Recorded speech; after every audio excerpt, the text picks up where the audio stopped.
베드로후서 대림절 첫 번째 주일에 나누는 하나님의 말씀입니다. 사실 신학적으로 베드로후서는 베드로전서보다는 유다서에 가깝습니다. 그리고 베드로전서와 베드로후서가 많이 다른 그런 특징을 가지고 있죠. 특별히 베드로후서는 읽기가 이렇게 쉽지 않습니다. 뭐 한글로 읽는 거야 뭐. 그런데 의미를 이제 읽으면서 금방금방 이해하기가 쉽지 않다는 거죠. 뭐 학자들이 이야기하기에 뭐 그 내용의 깊이가 훨씬 더 깊고 그 다음에 헬라어 문장의 어떤 그런 실력이 좀 더 높기 때문이다 그러는데 뭐 그건 잘 모르겠고 저 같은 사람에게는 그럼에도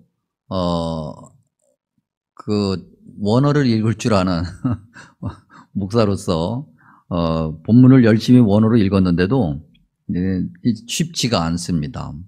그래서 오늘은 여러분들의 담임 목사 김신일 목사가 본문을 헬라어 본문으로 원어로 몇 번이나 읽고 그 다음에 여기서는 중요한 건 헬라어 원문으로 읽었다는 거예요. 아무도 감동을 안 받고 은혜를 안 받는데 꽤 괜찮은 목사라고 하는 것을 지자랑을 하고 있는 겁니다. 이건 비웃을 일이 아니고 은혜를 받을 일인데 분위기는 다 마스크를 쓰고 계시니 왠지 모르게 비웃는 것 같은 느낌이 드는데 어쨌든 뭐 그래도 뭐 아무도 인정을 안 해주니까 저 혼자라도 자랑할 수밖에 없어요. 하여튼 제가 그렇게 해서 이걸 좀 본문을 풀어서 헤쳐놓고 다시 재정리해서 어떻게 보면은 좀 주제별로 이렇게 어떻게 보면 대지라고 그러죠. 대지로 이렇게 좀 다시 재배열해서 말씀을 좀 나누고자 합니다. 그래서 오늘 이 본문 말씀의 내용을 한마디로 요약하면 우리가 주님께서 성자 하나님을 통해서 약속을 주신 그런 그리스도인들인데 그 약속을 받은 그리스도인들이 이 땅에 종말론적인 믿음을 가지고 살아가야 될 텐데 어떠한 믿음을 가지고 살아가야 되느냐 또는 우리가 누구냐 예수님을 믿는 사람들이 그리스도인들이 누구냐라고 하는 것을 본문이 우리에게 던져주고 있는데 그것을 우리가 하나하나 확인해 가면 될 것 같습니다. 그래서 이제 먼저 3절을 통해서 예수님을 믿는 사람들이 어떤 사람들이냐라고 하는 것을 확인해 보면 가장 첫 번째는 우리는 주님이 부르신 자들이다. 바울 서신 다른 곳에서는 이것을 다른 단어로 바꿔서 이렇게 말하는데 성도 이렇게 얘기합니다. 우리가 성도 여러분 얘기할 때 그 성도는 그냥 예수님을 믿고 의롭게 되어서 거룩해가지고 뭐 우리가 생각하는 그런 어떤 외적인 거룩함 그것이 아니라 주님께서 목적이 있어서 부르셨다라고 하는 거예요. 교회라는 말로 바꿔서 얘기해도 틀리지 않습니다.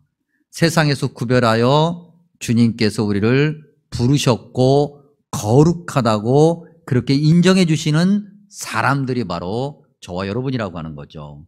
그렇기 때문에 저와 여러분은 우리 마음대로 우리 뜻대로 살아가는 것이 아니라 우리를 부르신 그분의 뜻대로 살아야 될 의무가 주어집니다. 우리에게 말이죠. 그 의무, 즉 우리 삶의 목적, 예수님을 믿는 사람들의 목적이 무엇인가 오늘 3절을 통해서 확인해 보면 예수님의 영광과 덕을 알리는 거예요. 덕이라는 단어. 이 덕이라는 단어 왜 우리말로 덕으로 번역을 했을까 잘 모르겠어요. 근데 이 덕이라는 단어의 어떻게 보면은 기본적인 의미 그건 탁월함이에요. 우수하다, 완벽하다, 완전하다. 바꿔 얘기하면 예수님의 영광과 그분의 탁월함. 누구도 따를 수 없는, 누구도 넘어설 수 없는 그 탁월함을 알리는 것이 예수님 믿는 사람들의 목적이어야 된다는 거죠. 종종 우리는 사명이라고 이야기하면서 이것이 내가 주님께 받은 사명이야, 이것을 나는 해야 돼 라고 이야기하면서 주님께서 원하시는 주님의 영광과 주님의 탁월함을 나타내는 것보다는 자기의 만족을 채우려고 하는, 종교적 만족을 채우려고 하는 그런 신앙의 모습을 가지고 있곤 해요.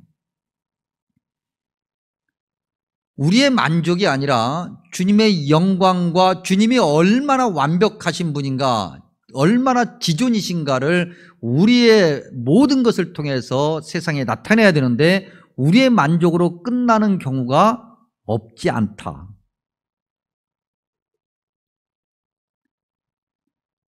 우리는 주님의 영광과 완벽함을 나타내는 그리스도인이라 그랬습니다. 그런데 우리의 능력으로 그것이 가능할까? 그렇지 않습니다. 성경을 보니 그래서 주님께서 우리에게 신기한 능력을 주셨다 그랬습니다. 이건 왜 또 이렇게 번역을 했을까? 신기한 능력. 우리가 도저히 알 수 없는 능력이라고 하는 건데 글자 그대로의 뜻은 신적 능력이에요. 하나님의 능력. 하나님의 능력을 우리에게 주셨다고 하는 거죠. 우리가 뭐 대단해서 주님의 영광과 탁월함을 알릴 수 있는 것이 아니라 주님께서 그럴 수 있는 능력을, 주님의 능력을 우리에게 나누어 주셨기 때문에 그런 거예요. 그래서 우리의 뭐 신앙의 경륜이라든지 뭐 훈련이라든지 지식이라든지 기간이라든지 좀 더 나아가서 사회적인 어떤 재능, 능력, 위치, 권력, 무슨 누가 얼마를 많이 가지고 있느냐, 이건 중요한 게 아니에요. 누가 얼마만큼 하나님의 그 능력 앞에서 그 능력을 부여받은 그 은혜에 감사하며 겸손하게 엎드리냐에 따라서 달라지는 거라는 거죠. 여러분, 우리가 예수님의 12제자들을 알고 있어요. 예수님의 12제자들의 사회적 신분이 뭐였습니까? 어부였다. 가룟 유다는 좀 애매해. 근데 하여튼 예수님의 제자들 거의 대부분은 어부였어요. 어부는 당시 사회적 눈으로 봤을 때 결코 존경받을 만한 이들은 아니었어요. 그야말로 불학무식하다 해도 틀리지 않아요. 근데 그런 이들이 하나님의 능력을 부여받고 그 능력 앞에 겸손하게 엎드렸을 때 하나님의 큰 일을 나타내는, 예수 그리스도의 영광과 그분의 탁월함을 알리는 도구가 되었던 거죠. 교회 역사 안에 우리가 생각하는 사회적인 어떤 탁월함으로 주님의 영광과 능력을 나타낸 것이 아니라 오히려 사회적으로 멸시받고 천대받고 조롱받는 수많은 주님의 자녀들이 신적인 능력을 부여받고 그것에 감사하며 겸손함으로 엎드려서 주님의 영광과 탁월함을 알리는 그러한 일들이 너무 많다라고 하는 것 우리는 잘 알고 있어요. 그래서 그리스도인들은 생명과 경건을 위하여 살아야 되는 존재들입니다. 오늘 성경에 보니까 생명과 경건에 속한 모든 것이다 그랬어요. 이건 글자 그대로를 그냥 번역한 건데 이걸 의미를 살려서 다시 번역해 보면 생명과 경건을 지향하는, 목표로 삼는 그러한 삶을 살아가는 이들이 그리스도인들의 삶이라는 거죠. 여러분, 생명이 뭡니까? 생명이 있는 곳에는 활기참이 있어요. 생명이 있으면 기쁨이 있고요. 생명이 있으면 소망이 있고 희망이 있어요. 생명이 없으면 죽어가는 거예요. 살아 움직이는 것들은 팔딱팔딱거려요. 즉 예수님을 믿는 그리스도인들은 이 세상에 그런 활기참, 기쁨, 행복을 주는 자들이어야 되고 그러한 삶이 곧 경건이에요. 여러분들에게 종종 제가 한번 말씀 예화를 통해서 한번 들려드린 적이 있는데, 소개해드린 적이 있는데, 혹시 여러분들 한국이 낳고 세계가 지금 열광하고 있는 아이돌 그룹 아십니까? 이름이 BTS. BTS. 저희 집 막내 아이는 제가 BTS에만 얘기하면 아빠는 거의 알미 수준이라고 얘기하는데, 알미는 뭔지 아세요? BTS 팬클럽들, 그 팬덤층을 알미라고 그래요. BTS가 지금 이제 코로나 기간 동안에 공연을 못 하다가 드디어 이제 미국 시간으로 오늘 이제 공연을 LA에 있는 소파 스타디움에서 공연을 합니다. 난리가 났습니다. 난리가 났어요. 네. 뭐 남미에서 비행기 타고 뭐 저기 뭐 인도에서 비행기 타고 유럽에서 비행기 타고 우리나라에서 비행기 타고 BTS 그 공연을 보려고 미국까지 가요. 요즘 이 시대에 미국 가려면 보통 복잡한 게 아니죠. 뭐 코로나 뭐 확인 증명서, 자가진단 키트 뭐 이런 거 다 하고 뭐 또 필요하면 격리도 해야 되고, 티켓 값이 문제가 아니에요. 티켓 값도 암시장에서 팔리는 것이 뭐 10배 이상으로 팔려요. 그러면 수천만 원이 가기도 해요. 그런데 그런 것들을 다 비용을 지불하고 거기까지 가요. 그리고 거기 가서 뭐 몇 시간을 기다리는 거예요. 밤새서 기다리는 거예요. 리허설 연습을 하는 그 아이돌 그 가수들이 이제 자기들 때문에 자기의 그 팬들이 밖에서 그렇게 기다리니까 미안했는지 잠깐 그 발코니 같은 데로 나와서 인사를 한번 했어요. 보이지도 않아. 쫙 있어서 누군지도 보이지도 않는데 그 팬들은 그 목소리를 알아듣는 거예요. 그래서 자기들을 불렀다 이거죠. 열광을 하면서 그렇게 좋아하면서 인터뷰를 하는데 막 행복하다는 거예요. 너희들이 있어서 행복하대. BTS가 있어서 행복하대요. 너무나도 기쁘고 감사하고 막 눈물을 흘려. 환장하겠어요, 그런 거 보면. 세상이 예수님을 믿는 사람들을 통해서, 세상이 교회를 통해서 그런 기쁨, 생명력을 느껴야 되는데 교회는 그런 걸 주지 못하고 아이돌 가수가 줘요. 우리 생각해 봐야 돼요, 여러분. 생각해 봐야 돼요. 아니, 세상은 뭐 12문제고 그야말로 교회 안에 있는 우리조차도 예수님 때문에 기쁨 있고 예수님 때문에 우리가 막 생동력 있고 예수님 때문에 막 그렇게 즐겁게 행복한가? 우리 스스로에게 질문해 봐야 돼요, 여러분. 생명과 경건이라는 단어는요, 추상적인 단어가 아니죠. 종이에 그저 쓰고 말과 글로 설명하고 머리로 이해하는 그런 2차원적인 단어가 아니에요. 생명과 경건이라는 단어는 그리스도인의 삶으로 확인되어야 되고 그리스도인의 삶의 결과로 입증되는 입체적인 단어죠. 그리스도인들이 교회가 살아가야 될 모습이라는 거예요. 4절을 통해서 계속해서 확인해 보면 예수님을 믿는 사람들, 그리스도인으로 부름받은 사람들은 신성한 성품에 참여하는 자가 되어야 됩니다. 신성한 성품, 신적인 성품. 이 표현을 가장 아주 정확하고도 쉽게 설명해 놓은 것이 에베소서 4장 21절에서 24절입니다. 에베소서 4장 21절에서 24절을 아주 짧고 간단하게 요약하면은 유혹의 욕심을 따라 썩어져가는 구습을 따르는 옛사람을 벗어버리고 뭘 입어요? 새 사람을 입으라.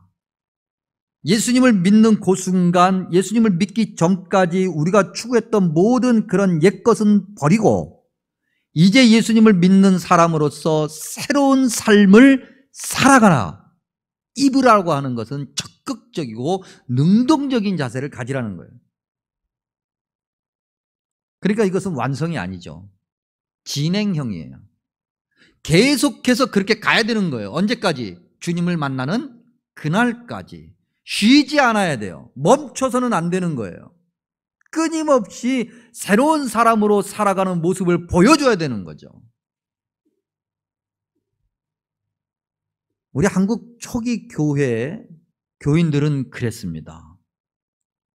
한국 교회 초기 많은 선교 보고와 증언자들의 증언에 의해서 선교사들의 어떤 확인에 의해서 많은 이야기들이 나타나는데 그 중에 하나 1907년도에 한 선교 보고지에 실린 이야기인데 한 지방 감찰관이 있었어요. 이 지방 감찰관은 누구냐면 오늘로 따지면은 그 지방자치단체의 공무원이에요. 그런데 뭘 주로 하는 공무원이냐면 그 지방에서 이루어지는 모든 관급 공사, 그것을 결정하는 자리에 있는 사람이에요.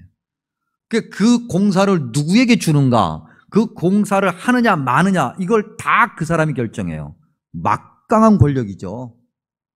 그래서 그 막강한 권력으로 그 사람은 돈을 많이 모았고 그 벼슬의 자리로 자기의 권력을 더욱더 견고하게 하는 그런 사람. 근데 그런 사람이 예수님을 만났어요.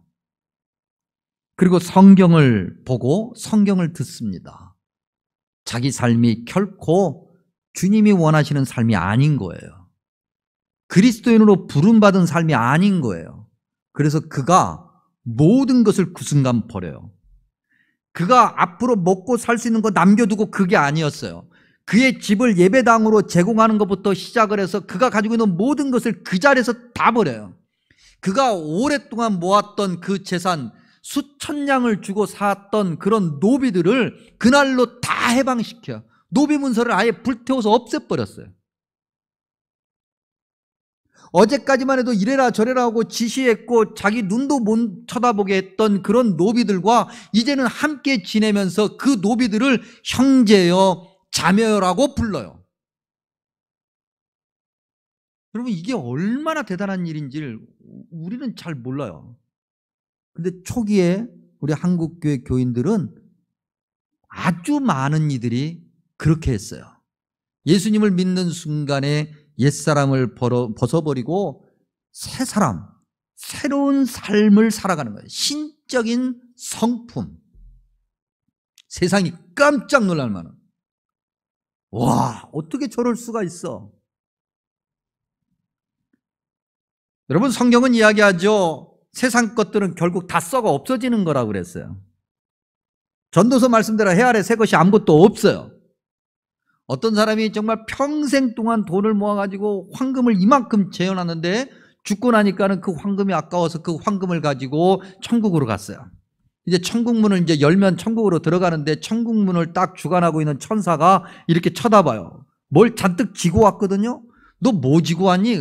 내가 세상에서 죽을 똥을 싸고 이렇게 해가지고 이 귀하게 모은 황금 덩어리, 내가 이거 들고 왔습니다. 그랬더니 천사가 기가 막힌 듯이 문을 요만큼만 열어주고 너 한번 볼래? 천국이 어떻게 생겼나? 이렇게 문을 요만큼 열어서 이렇게 보니 길바닥이 다 황금이야. 쓸모가 없어. 천사가 쳐다보면서 그 쓸모없는 건 왜 들고 왔냐, 힘들게. 황금은 안 되겠다. 그래서 황금을 버려놓고 다이아몬드 1캐럿짜리 다이아몬드 몇 개를 딱 들고 와서 이건 어떻습니까? 라고 했더니 천사가 야, 천국문 문고리를 봐. 뭘로 되어 있니? 다이아몬드 10캐럿짜리로 되어 있는 거야. 쓸모가 없어.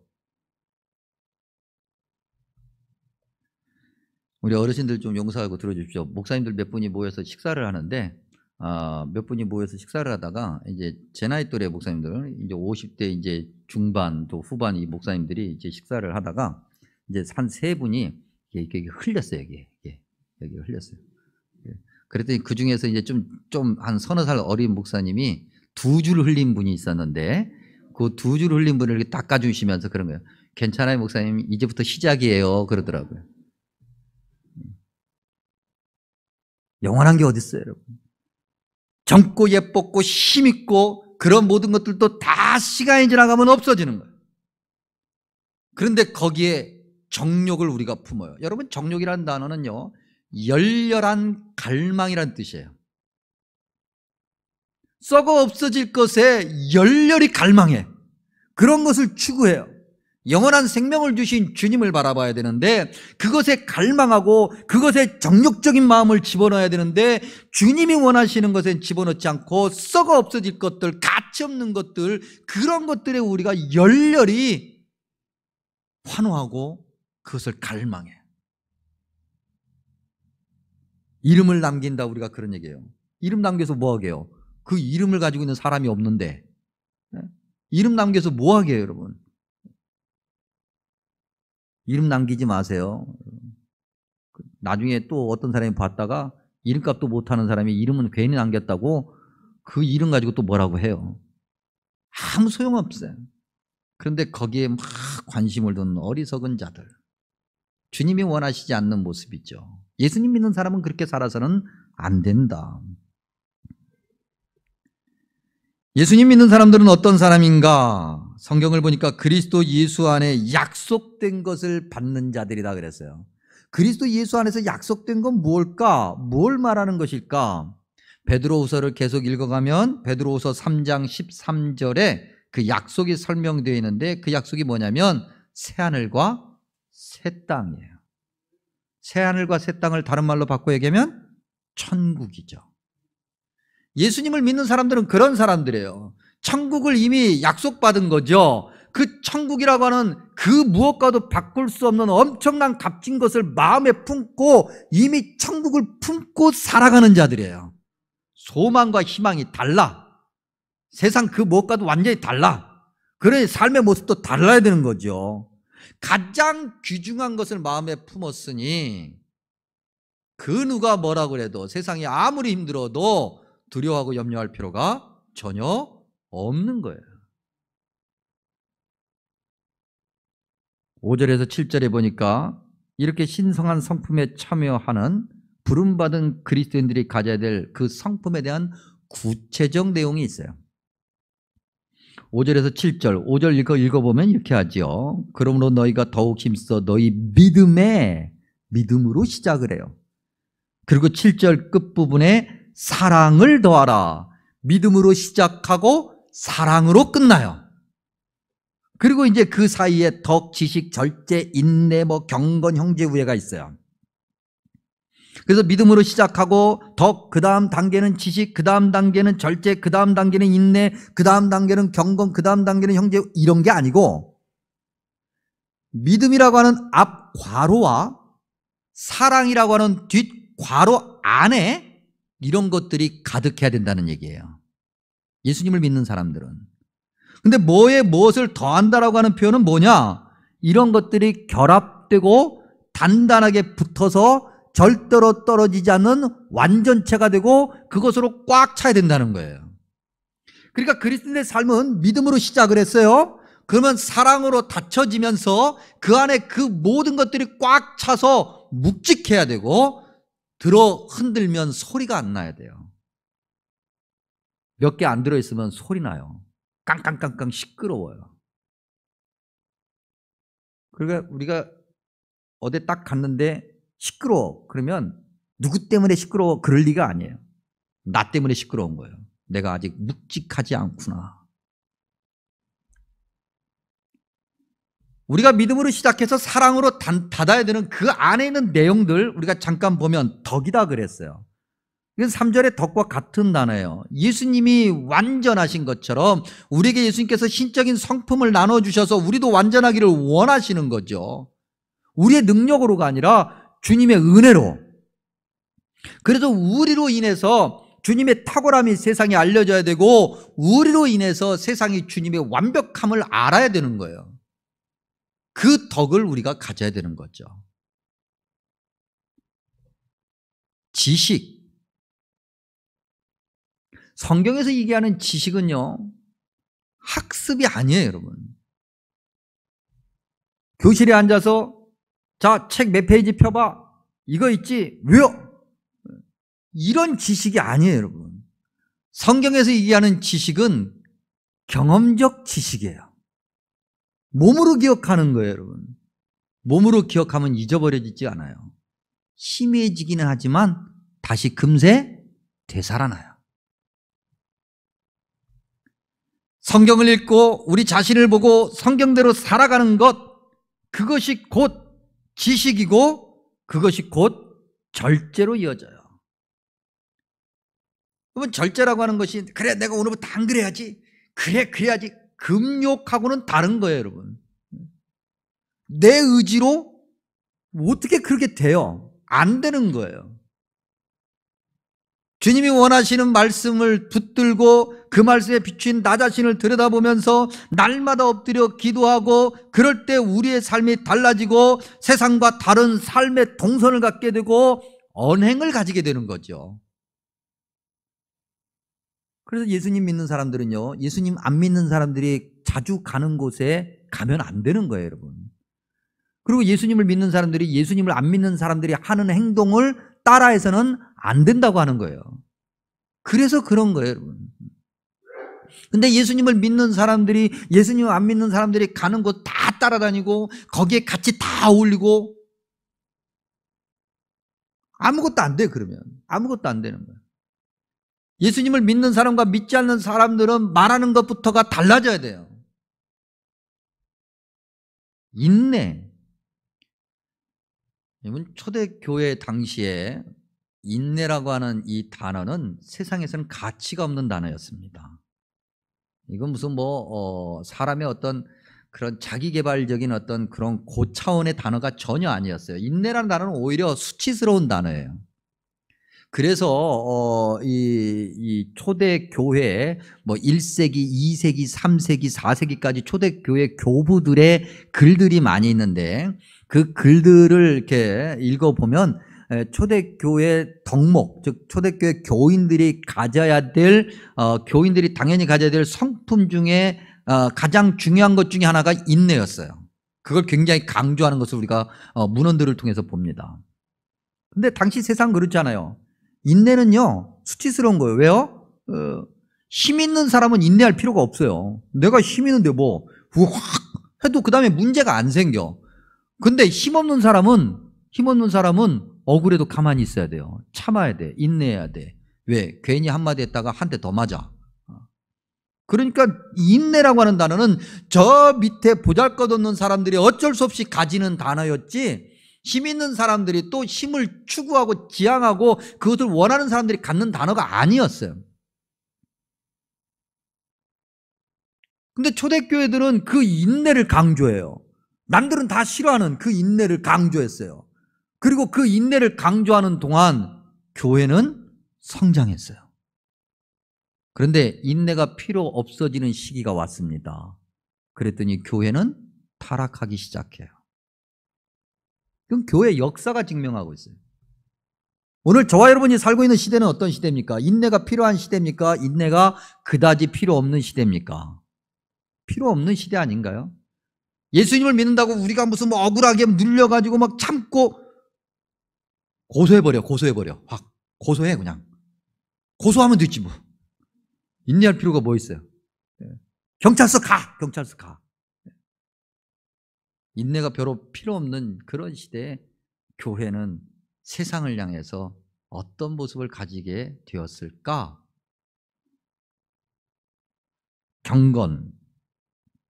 1장 3절에서 경건이라는 단어는 생명과 함께 등장하고요.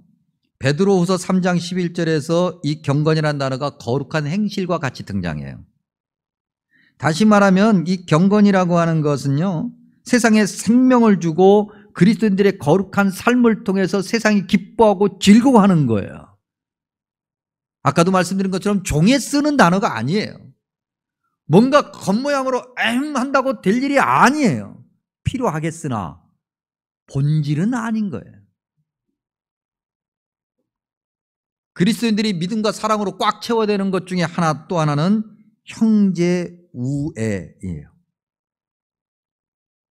이 형제우애라는 단어 글자 그대로 두 단어예요. 필리아와 아델포스. 합하면 필라델피아. 많이 들어보셨죠? 서양 동네에 필라델피아라고 하는 동네가 꽤 많아요. 미국에 가면은 큰 도시 중에 하나, 필라델피아라는 도시가 하나 있어요. 필라델피아, 형제우애. 근데 여러분, 이 형제우애라고 하는 이 필라델피아라는 단어의 기본적인 뜻이 뭔지 아십니까? 가족 간의 사랑을 이야기해요. 가족 간의 사랑. 특별히 부모와 자식 간의 사랑. 여러분, 부모와 자식 간의 사랑에 조건이 있어요, 없어요? 조건 없죠. 그냥 희생적인 거예요. 그냥 주는 거예요. 밖에 나가서 내 동생이 맞으면은 형이 쫓아오잖아요. 그래서 따져보고 난 다음에 그래, 내 동생이 맞을 짓 했네. 그런 형은 없어. 맞을 짓을 했어도 왜 내 동생 때렸어? 그런다고 그래서 왜 때려? 그래서 난리가 나요. 그리고 형제 싸움이, 아이들 싸움이 누구 싸움이 돼요? 어른들 싸움이 돼요. 피는 물보다 진하다고, 팔은 안으로 굽는다고. 형제우애. 그러한 사랑. 내 것부터 챙기고 내가 원하는 것부터가 아니라 누군가를 위해서 기쁨이 되고 누군가에게 즐거움이 되고 누군가에게 행복이 되고자 하는 그러한 모습들 그리스도인들이 가져야 되는 모습이에요. 그리고 사랑이라는 뚜껑으로 꽉 닫아 누군가가 들었을 때 묵직하고 흔들었을 때 소리가 안 나야 되는 거예요. 그리스도인들이 가져야 될 삶의 모습이죠. 사랑은 굳이 설명으로 설명이 필요합니까? 느낌으로 하는 거지. 우리 느낌 아니까. 그렇죠? 사랑, 설명이 필요해. 이건 경험해 봐야 되는 거죠. 즉 그리스도인들의 삶은 그래야 되는 거예요. 경험해 봤더니 예수님을 믿는 사람은 달라. 경험해 봤더니 저 사람이 교회를 다니네. 경험해 봤더니 나도 저 사람 따라서 교회를 한번 다녀볼까. 8절에서 11절 보니 예수님을 믿는 사람들은 게으르지 않고 열매 없는 자가 되지 않아야 된다 이렇게 하셨어요. 게으르지 않고 열매 없는 자가 되지 않기 위해서는 무엇을 해야 될까? 다른 거 없죠. 날마다 영적인 연습과 훈련해야죠. 날마다 해야 되는 영적인 연습과 훈련은 무엇입니까? 예배죠. 말씀이고 기도고. 어디서요? 혼자? 집에서? 아니요. 그러면 교회가 필요 없어요. 성신교회 교인이니까 성신교회 안에서, 성신교회 공동체 안에서 성신교회 교인들끼리 함께 모여 예배하고 함께 말씀 듣고 함께 말씀 나누고 함께 기뻐하고 함께 기도하고.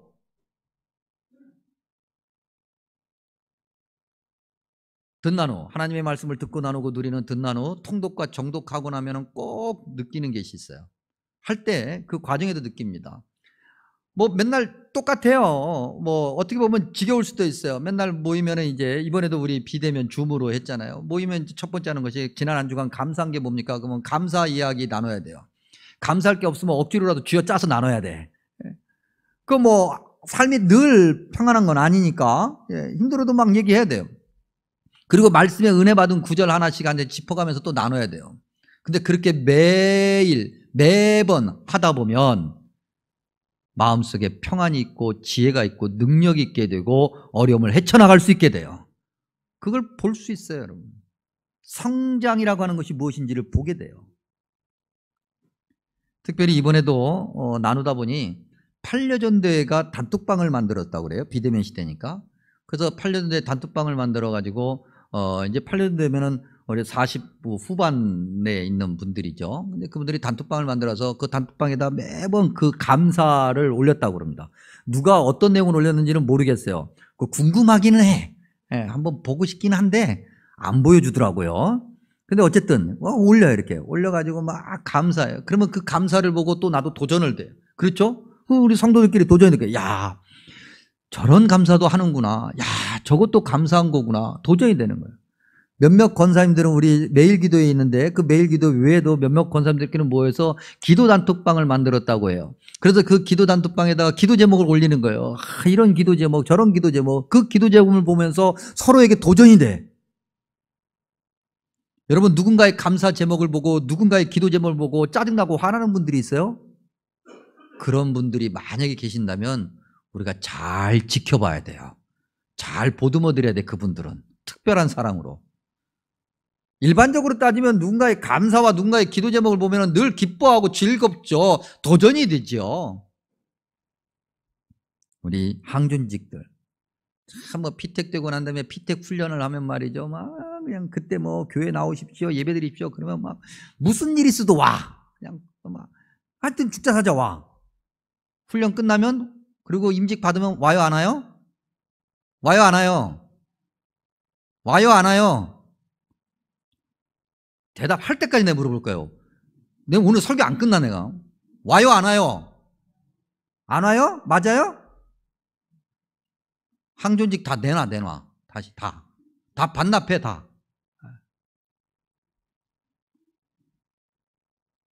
10절에 보니까 굳게 된다 그랬어요, 여러분. 굳어지는 것은 한순간에 되지 않아요. 그렇게 연습하고 훈련하고 날마다 하나님 앞에 무릎 꿇고 게으르지 않으려고 애쓰고 그러다 보면 점점점 굳어져 가는 거예요. 단단해진다는 거죠. 단단해져요. 그래서 그 무엇이 와서 쳐도 깨지지 않아요. 세상에 그 어떤 유혹이 와서 쳐도 깨지지 않아요. 그렇지 않으면 9절에 보니까 맹인이다 그랬어요. 맹인이 뭐예요, 여러분? 이 맹인은 앞을 아예 못 보는 맹인이 아니고요. 멀리 보지 못하는 자다 그랬어요. 보이긴 보여. 근데 멀리 있는 건 안 보이고 앞에 있는 것도 흐릿하게 보이는 것. 그 상태가 맹인인 상태. 멀리 볼 수가 없으니 그저 그 앞에 있는 것만 바라보고 가는 거예요. 앞에 있는 걸 바라보니 축축하고 그냥 막 더럽고 그거밖에 안 보여. 그러니 왜 내 앞길은 이렇게 맨날 축축하고 더럽고 맨날 왜 이럴까? 거기서 불평하고 불만하고 그러다가 더 빠져들어가요. 근데 멀리 보는 사람은 어떻게 돼요? 지금은 축축한데 이 길 지나면 곧바로 단단한 길이 있어. 그러니 이 길을 잘 극복하고 넘어가면 돼. 이게 그리스도인들인 거예요. 성경에 이런 능력을 우리에게 주신 거예요. 여러분, 키 크다고 멀리 보는 거 아닙니다. 키 작아도 얼마든지 멀리 볼 수 있어요. 멀리 안 보인다고요? 사다리 놓고 올라가면 돼.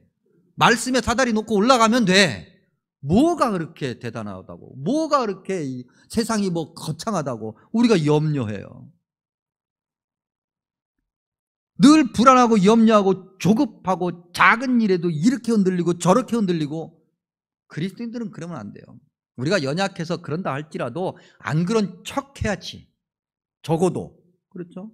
그래서 멀리 내다보고 말이죠. 주님께서 성경에 약속하신 그걸 보고 멀리 내다볼 수 있어야죠. 담대하죠. 코로나 시대에 얼마나 힘들어요, 여러분. 목사님, 그러다가 나 코로나 걸리면 큰일 나요. 걸릴 수도 있고 안 걸릴 수도 있고.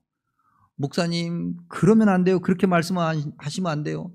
그 뒤에다 꼭 뭔가 붙여가지고 그러시면 안 돼요. 그렇게 그러다가 걸리면 큰일 난다니까요. 도대체 무슨 큰일 나요? 그러다가 나 죽으면 큰일 나요. 여러분, 예수님 믿는 사람들이 죽으면 제일 좋아요, 안 좋아요? 믿음이 이 정도밖에 안 돼가지고 뭐 이거 돼 뭐. 죽으면 제일 좋죠. 예수님 믿는 사람이. 남아있는 사람들이 불쌍한 거지. 남아있는 사람들이 슬픈 거지. 예수님 믿다가 죽으면 죽은 사람은 제일 행복한 거예요. 왜요? 왜 행복해요? 천국 가니까. 이게 이 정도 믿으면 천국 가니까 하고 이쪽에서 이쪽까지 확 나와야지 대답이.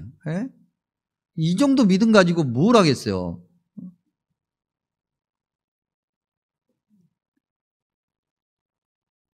길이 분명하잖아요. 우리가 가야 될 길이. 주님께서 약속하신 것이 분명하잖아요.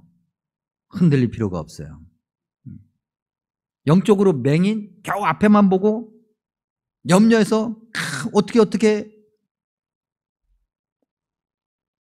하나님이 함께 하시고 하나님을 우리를 부르셨고 하나님께서 우리에게 신적인 성품을 주셨으니 우리가 못할 일이 없다. 이게 성경에 약속되어 있는 거고 우리가 교회 역사를 통해서 확인하는 거고 저와 여러분 한 사람 한 사람의 믿음의 여정을 통해서 이미 경험한 거잖아요.